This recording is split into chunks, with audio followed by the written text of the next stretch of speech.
Hey guys, we're here to talk about population today. And clearly, I have a population issue going on here with some of my friends who have joined us. But as we focus here on geography and how it applies with population, we need to first look at worldwide population growth. And in order to understand that, we must also understand the birth and death rates that apply here. So, the birth rates are the average of the number of live births that we have per thousand people. So the average birth rate is somewhere around 22 per thousand people each year. Um, when we break that down, that comes out to 131.4 million births per year, or 360,000 births per day, 15,000 births every hour, and in the first minute you watch this video, 250 children will be born. And if we want to break that down even more, 4 births every second of every day. That is mind blowing. Now, it's also important to understand the fertility rate. And this idea here is the average number of children that a woman can have in a lifetime or may have in a lifetime. And as historians have looked at this number and tried to figure out fertility rate, they've come to the agreement that it's necessary to have a rate of 2.1 children for replacing the current population. Obviously, you can't have zero point 0.1 child, but as we average it out for all the children that are born and all the women that we have, it averages out to 2.1 children for each woman to have in order to maintain our current population. But right now, the average in the world is around 3, which means that we're increasing our population because the fertility rate is higher. And so we have more people being born than we have that are dying and leaving the earth. So, a couple other terms that are important to understand. I think I may have skipped over death rate. The death rate is those that are dying, and again, that's counted per thousand people. So, the average death rate is around 8 compared to the birth rate I said was 22 per thousand. Death rate is 8 per thousand, which again, breaking that down into very simple terms, 105 people die every minute, or 2 people per second on average. Now that doesn't mean that we always see them right around us, but as we look globally and think about the number of people we have. So when it applies to infants, they call that the infant mortality rate.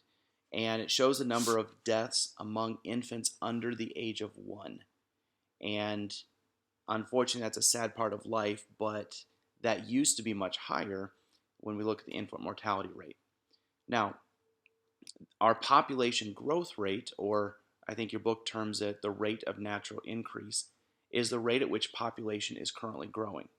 And so in order to find that, we simply take the mortality rate away from the birth rate.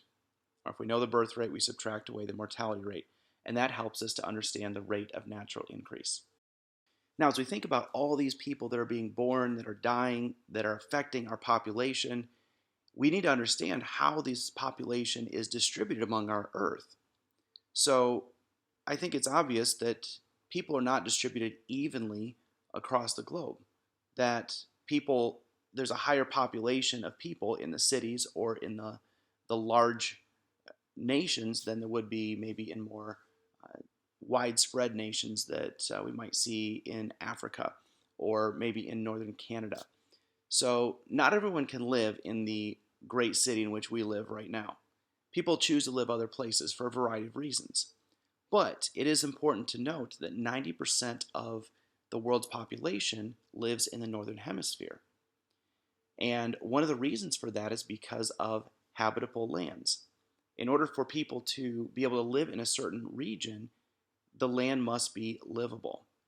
So 2/3 of the population live between the 20 and 60 degree north latitude line, part of that northern hemisphere we just talked about. Because there's a lot of good farming, lots of coast and rivers, which people can make a living, they can produce food, and they can continue trading with one another in those areas. Now, we tend to have a very urban and rural mix. So, over half of our population lives out in the rural areas, but a lot of people are starting to move to the cities. And so, currently, we have a pretty good mix of people that live out in the middle of the rural areas and the people that live in the cities. And as we look at our globe, we currently have 26 megacities. These are really, really large cities that have expanded beyond just a big town. So these 26 megacities are home to over 250 million people. Our largest city on the globe is Tokyo, Japan. 33 million people live in Tokyo, and that makes up our largest city. Now, people don't always stay in the same place. They migrate, and there are factors that affect why people change locations. The first factor is the push factor. Push factor causes people to leave their homeland because something is pushing them away. So it could be something with the environment is not what they would like. It could be drought that is forcing them away because there's not enough water to maintain the food supply that they need. It could be because of political issues. Perhaps something's going on in their home country and they have to move away. Wars are another reason. Sometimes it's religious persecution. All kinds of different variables there. Superman's getting away from me. Now, the other factor in why people migrate is called the pull factor. And that is what draws people into a new location. So you might pick up and move because the economy is better in another place. And so that is drawing people to go into this new location. Perhaps a higher salary or good climate, better farming, better weather conditions.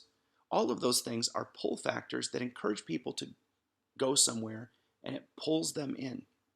The population density explains how heavily populated an area may be. So what we're going to look at is we're going to look at the average number of people in a measurable area.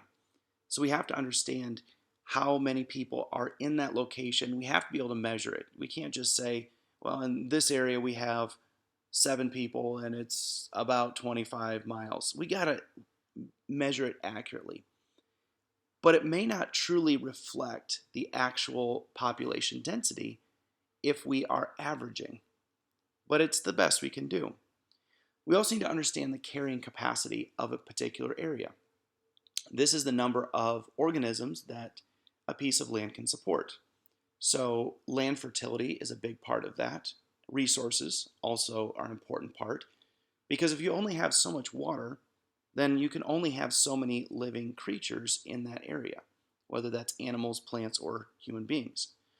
And so it's important for us to understand how many people that land area can actually support before people begin to suffer, or animals begin to suffer, or plants begin to suffer. And so that's the idea of carrying capacity. And this helps sums up the idea of population geography. Kind of a short section, but really important to understand.